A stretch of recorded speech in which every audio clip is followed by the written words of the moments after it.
This is Rob Morse of the Self-Defense Gun Stories podcast. I'm reminding you that this podcast is one of the many good ones on the Self-Defense Radio Network. Check out the other podcasts at selfdefenseradio.net.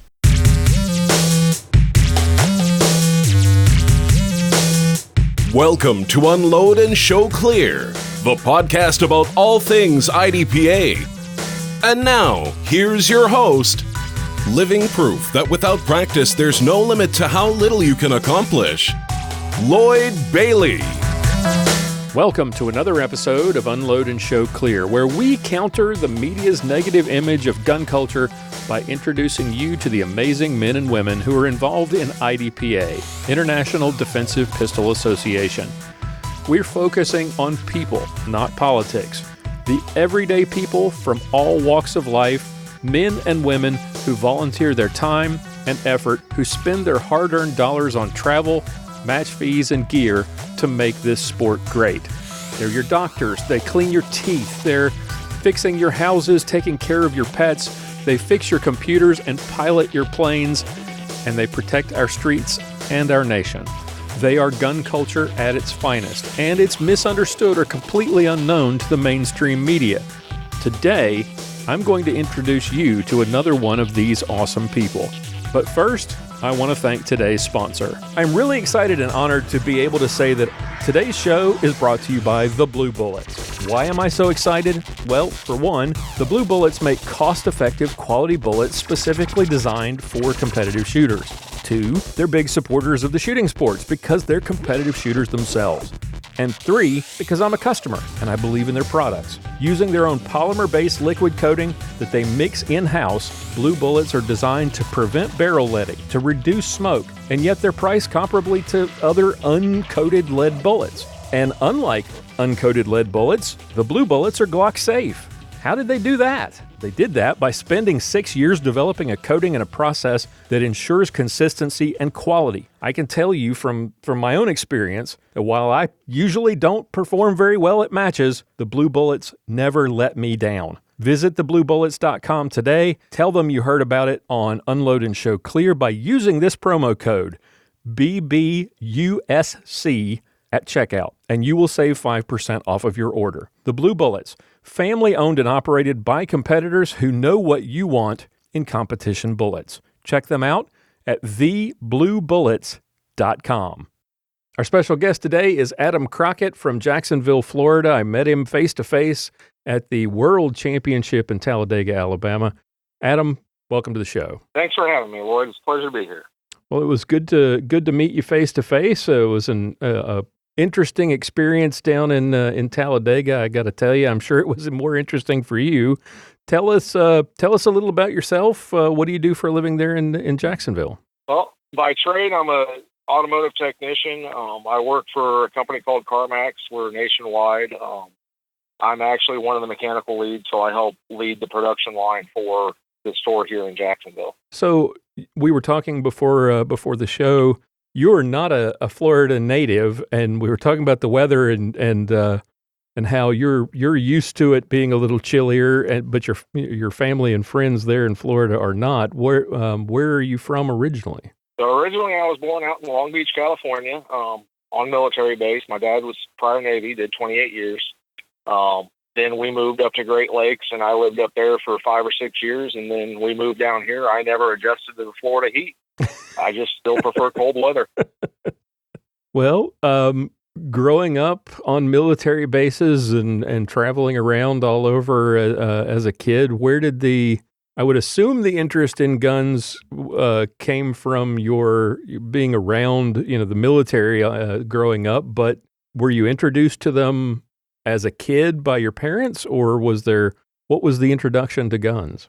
My first introduction to guns was actually in Great Lakes on the military base. My dad worked at the weapons testing facility up there. Ooh. And I got to witness the actual first firing of the Sea-Whiz ship-mounted guns because he was in charge of that platform at the time. Mm-hmm. So that's where my first introduction came from. And then my mom's side of the family is actually avid hunters, avid gun collectors, and they introduced me again years later, back when I was an actual teenager, was when I first started shooting a little bit.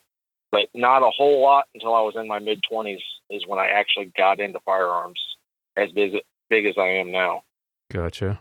What was the motivation to get? What was the interest? What sparked that interest? Was it concealed carry? Was I'm just old enough to own one now, or was there some other thing? It was more. I had a bunch of coworkers at the time, and we all went out target shooting at a local indoor range, and I decided I was going to purchase one, and so I did, and we just started doing lane shooting, just static, standing at an indoor range, shooting a target 15, 20 yards down range. Right. And that was fun for a while, and then I got interested in concealed carry and started looking up what else I can do to get some more practice in, and found a local IDPA match, and that was the end of it. So tell us about your experience at that first IDPA match. So I went out there planning on just watching for a couple hours, just seeing how everything went. And of course, I took my range gear with me, and I had my carry gear on when I went out there. And as a lot of people before me has stated, I got convinced to shoot. So I signed up and I started shooting, and don't remember a whole lot about the match other than how friendly and welcoming everybody was, and that it was a very long day and I needed a whole lot more supplies with me to go out and do that again. Did you have enough magazines to get through the match? So I had 3 magazines for my carry gun that I ended up shooting in that match. So I had enough mags, I had enough ammo. I had taken, I think, 300 rounds with me out there that I was just planning on plinking with after I got done watching the match. So I did have enough of that stuff to get through. But that match started at 9 o'clock in the morning, and I don't think we left the range until about 3:30, 4 o'clock in the afternoon.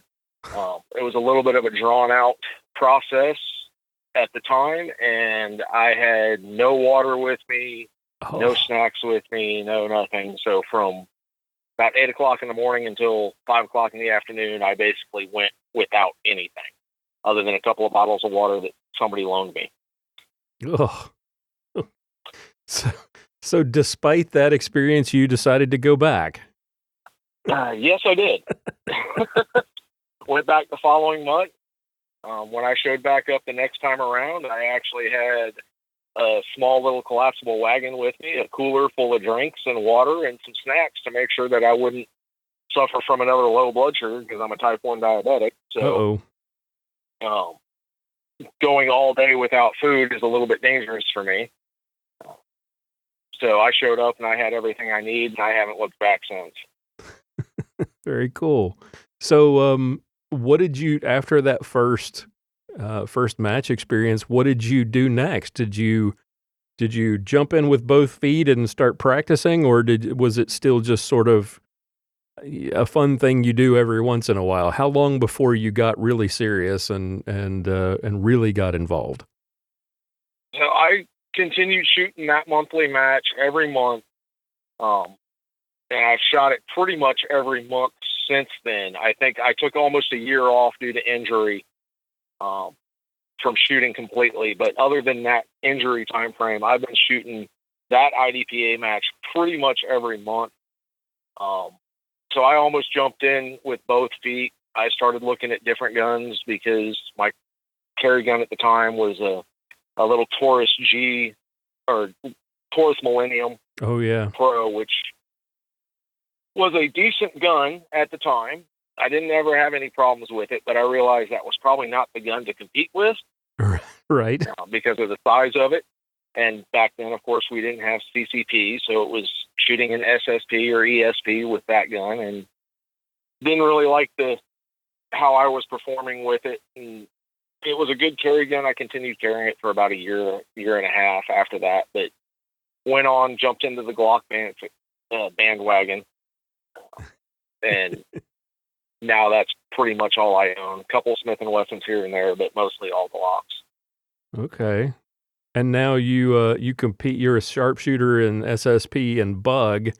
How long after that first match before you decided you wanted to Well, you're also now a safety officer. How long? What made you decide you wanted to be a safety officer?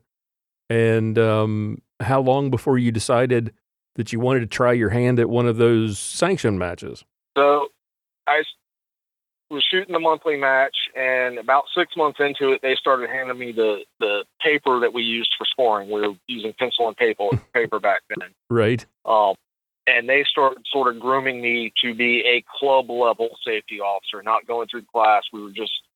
They were needing some help, so I stepped up, started helping out. There was a little bit of a financial gain for safety officers. We don't have to normally pay for our matches, so that saved me a little bit of money every month, and money was always tight. So I did that for probably 2.5, 3 years. I think my first sanctioned match was in 2015 at the first Space Coast Challenge here in Florida. So that was probably 3 years after I started, 2.5, 3 years after I started shooting IDPA. And that was I think that was one of the 2 sanctioned matches that I've actually paid for. Okay. What do you remember about that day? What was that experience like? It was a good experience. It was fun. Of course, I got to squad with a bunch of the people that I normally shoot with. We had a whole squad from my local club, First Coast IDPA, that went down there, and we took one whole squad up for the match. Realized I needed to practice more on some unorthodox positions. Right. Yep. Those sanctioned matches tend to introduce some things that your local match may not have prepared you for. You said that was one of 2 matches that you have actually paid for. How long after that before you were working sanctioned matches? So in 2016, I think, is when I finally went through the safety officer course. One of our former match directors became an SOI and put me through the course. And then from then on, I was doing safety officer at every sanctioned match that I've ever been to. And you were at the, as we mentioned, you were at the World Championship. What was that experience like? You guys were there for a long week. Yeah, so Worlds was interesting. This was actually my first Nationals or Worlds event in IDPA. I had never made it before, never signed up before. So I actually jumped in head first, signed up to do the entire match. I got there the Monday the week before the match actually started. So I spent a full 2 weeks in Talladega. Oh, wow. At that match. I think Kitty Richards and myself were the first 2 to show up for the match Monday afternoon, and we checked into the hotel at the same time. And we were 2 of the last people to leave Talladega at the same time Sunday morning, 2 weeks later. So I spent the full 2 weeks. It was a lot of hard work, but match director Rick Lund put together a fantastic team of staff this year. Yep. We were able to get so far ahead of schedule that staff had zero stress the entire time we were there, even with the rain that we fought with, which I think you saw some of that. Right. We lost 1 day of shooting almost for staff day, and nobody cared. It was not a big deal for us. Everybody seemed in a great mood despite the weather, and everyone seemed to be really happy with the staff. Seems like you guys had a lot of staff too. That made it a little easier too. Yes. Rick had enough foresight to bring in a few extra staff members, so we were able to put things and have a couple standbys to go backfill if we need to, have the runner on the golf cart to move people down from Bay 7 all the way down to Bay 1. He ended up putting me in as one of the backup medics.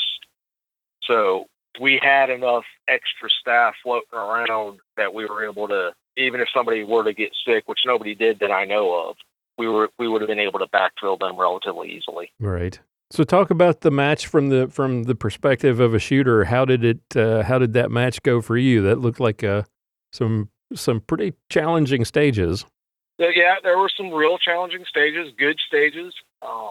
I would say none of the stages were so challenging that it wasn't feasible for the marksman level shooter, which is what I am in CCP, which is what I shot the match with, Okay. to run with.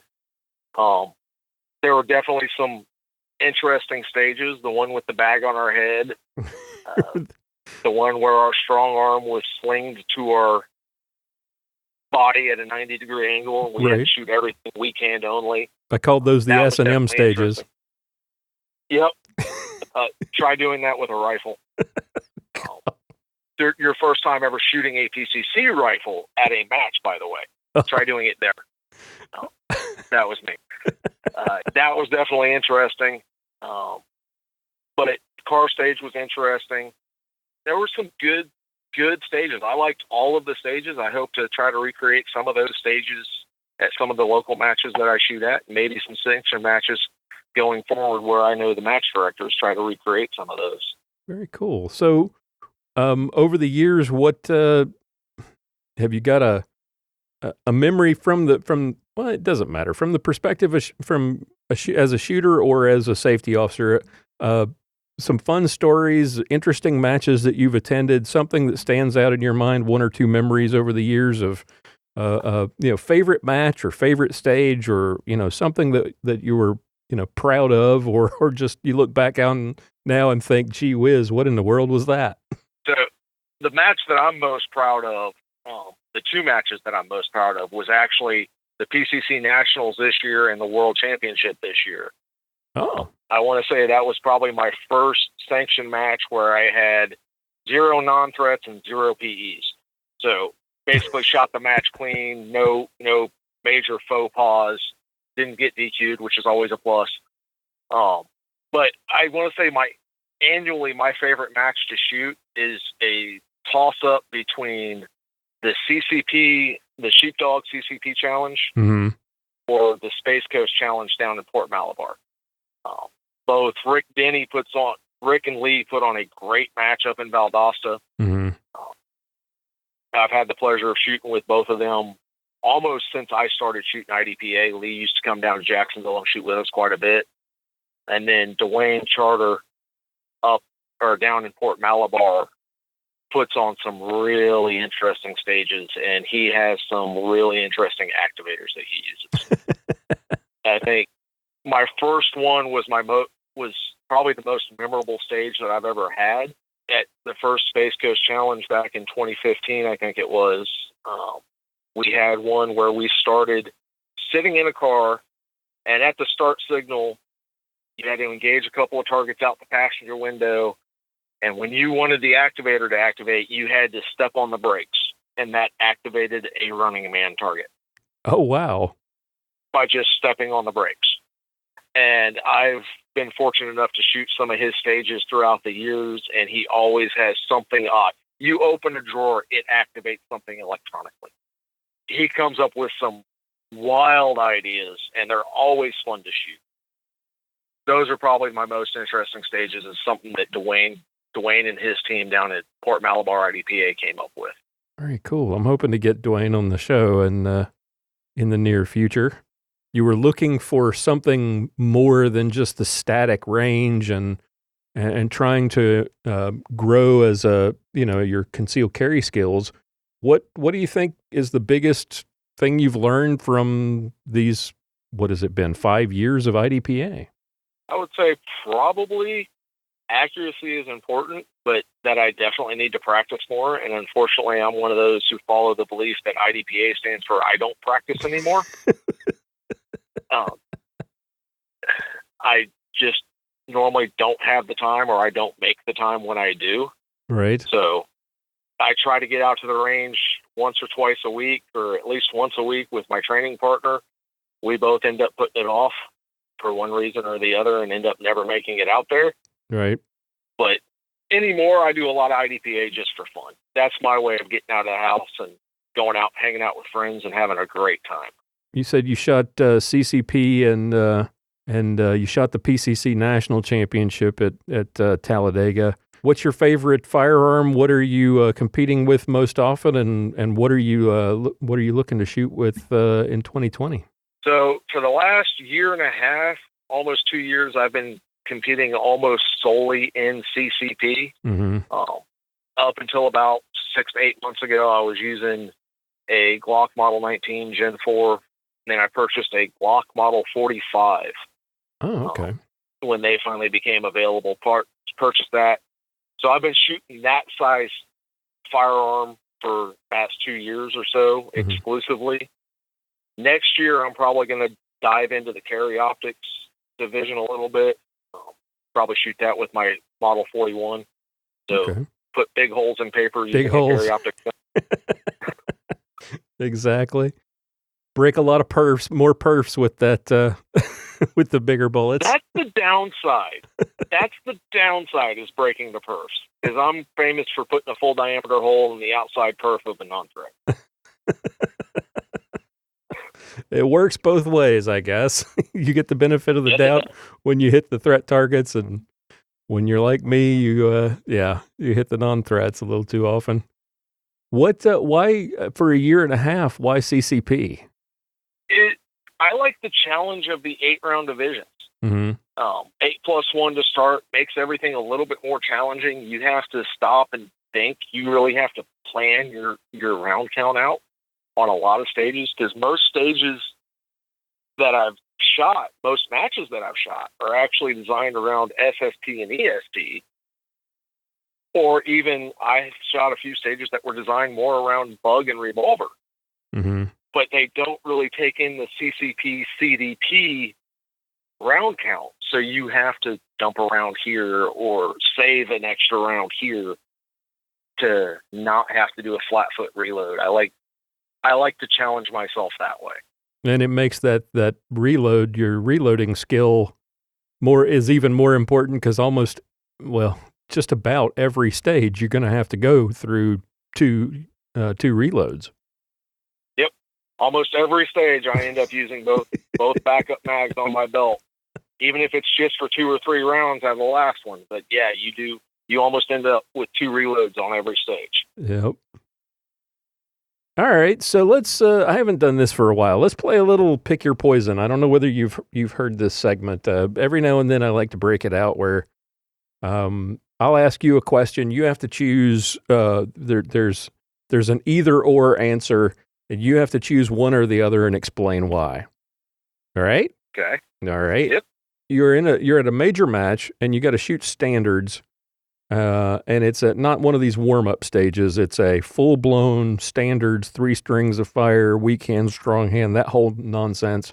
You can choose to do it the first stage of the match or the last. Which would you prefer? So out of those 2 choices, I would probably choose actually the beginning.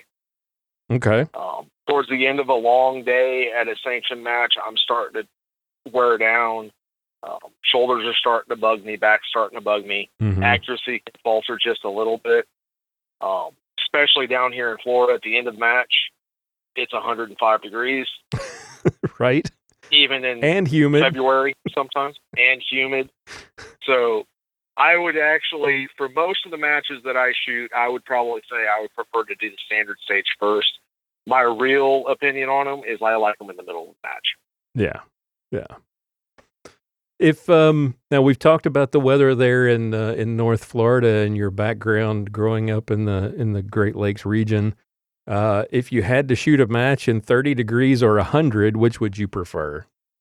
30 degrees all day long, every day. No questions about it. I've got plenty of cold weather gear. I can warm up. I've got hand warmers, but you can't take clothes off while you're at a match. Right. They sort of frown on that. Generally speaking, yes. And there's only so many you can take off. There's that one at least you've got to continue to wear. Yep. And then the gun starts rubbing. Yeah, that's you don't have clothing between the gun or the mag. That starts rubbing. That just gets uncomfortable. Now, we talked earlier, you started out in 2012, so you started back about the time that I did. And so you've seen the changes in the rule book. You've gone from the what was it, 90 round classifier to 72 down to the 5x5. Yep. Which of the rule changes that came in this last rule book, the 2017 rule book, which do you think had the biggest impact on your game and made it more fun? The one that made it more fun for me was the addition of fault line. Both as an SO and as a shooter makes it a little bit easier to plan out. You're not questioning, am I in cover? Am I not? Right. Took all the subjectivity out of it. I also like the 1 second down, or 1 second per point down. Okay. Both as a shooter and as a staff member, it makes things a whole lot easier for me. I like it more. No, I totally understand, especially from the safety officer perspective, why you would like the fault lines. It's nice not having shooters mad at you after a stage, but a lot of shooters didn't like the 1 second or 1 point per second, or 1 second per point. I keep getting that backwards. Yeah. You said you like it from both perspectives. I assume from the perspective of a safety officer, it's just easier to count. Points down is a second. But why as a shooter do you like it? I'm not a small guy. I'm not a fast guy. I move relatively slow, especially with past injuries that I have. So it made me a little bit more competitive in the sport again, being that now I can focus a little bit more on accuracy, because you're not going to outrun that 3 points down. Right. What, at this point in the 5 years you've been doing this, what part of your game would you say is your strong suit, and what part of your game still needs some improvement, or needs the most improvement? What needs the most improvement definitely would be my movement, being able to run through a stage quick. What I've most improved on since I started, I would say, would be accuracy and being able to plan out a stage. Not fire 15 extra shots at one target unless it's the car stage at Worlds. Yep. How long was it before you felt like you had a decent grasp on the mental game? Because I've gone back and looked at some of my old videos from 2011, 2012, and it's ridiculous watching me plug away at targets and not trusting my sights, and not having a game plan, really. Not really, I just ran out of ammo, I got to reload now, and you're completely discombobulated. How long before you felt good about, oh yeah, I understand how to stage plan? So it was probably not until the last year or two or so. I had taken a couple of classes with a couple of people. I took one of Mike Sequander's classes, and that helped out. And he taught us about planning a stage out. But really listening to some of the guys that I shoot with on a weekly to monthly basis, saying, sit here and plan it out. Run it in your head 5 or 6 times. And it really started planning out when I started shooting USPSA. When I was able to really plan out my stage, because you have to plan those stages a little bit more in USPSA than we do in IDPA. But able to visualize it, I would probably say in the last 1.5 to 2 years. All right. Gotcha. Now, you talked about going to that first match and being woefully unprepared in terms of gear. Fun question that doesn't always have a fun answer. So if yours is mundane, that's okay. At this point, is there anything besides the standard stuff that pretty much everybody takes with them to a match? Is there something that you always have to have? Is there something special or something important that you always make sure that you take with you in your range bag or in your cart that you just have to have, and why? Probably a couple of things. Most of them are the normal stuff. Always need some sort of sugar with me for the diabetes, caffeine, Monster energy drinks. I have 3 or 4 of them in my cooler at all times. And one thing I've been taking with me that's more in my pocket than anything else is actually a challenge point that I got from American Warrior Society. I carry that with me almost everywhere I go, and then a cleaning kit for my gun. There's a story behind the cleaning kit. Okay. What's the story behind the cleaning kit? I got to hear this. Because that doesn't sound like it would be interesting, because cleaning kits just don't seem like they're all that exciting, but I'm intrigued now. So I shoot Glock primarily. And Glock is advertised as the self-cleaning gun, right? Right. Well, that's Glock all well Perfection. and good until you put about 20,000 rounds out of one without cleaning it. And it goes from a 3.5 pound trigger pull, because it's got the minus connector in it, to the New York 12-pound trigger pull over the course of 2 stages. And you have nothing to fix it with. Oh, man, where did that happen? Luckily, it was a club-level match. Okay. And the few people who got to feel the trigger in it once I realized what was going on were like, dude, I'm not even mad. I'm impressed. Because it literally went from a standard 3.5 pound trigger pull the first stage to the third stage of the day. It was more of a 12 to 14 pound trigger pull. I left the match, went, bought a sonic cleaner, bought a cleaning kit again, and now the cleaning kit stays in the truck in the range bag with me at all times. What made you decide that you were going to put the whole Glock Perfection thing to the test and just not clean your Glock for 20,000 rounds? I'm lazy. And brutally honest.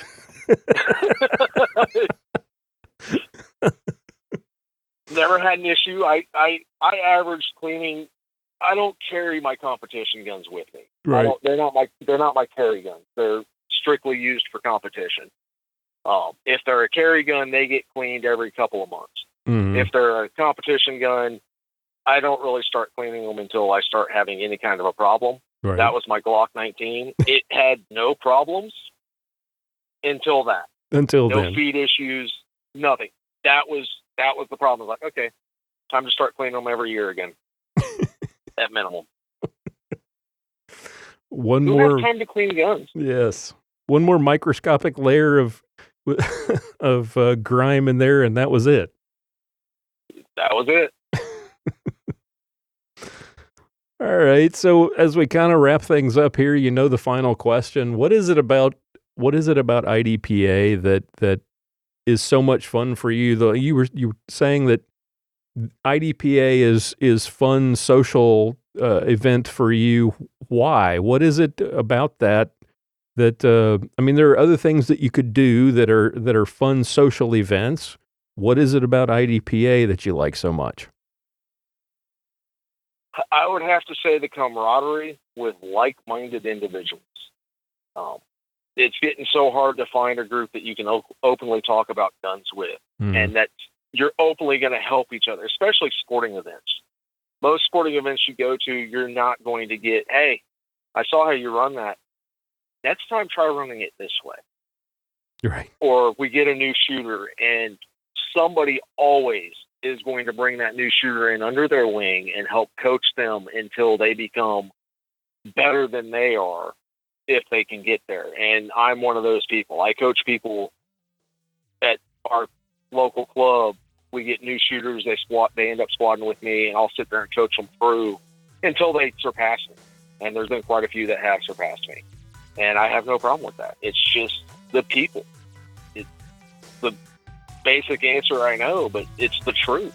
Where else can you go once a year and see people that you haven't seen all year, and it's like you saw them yesterday?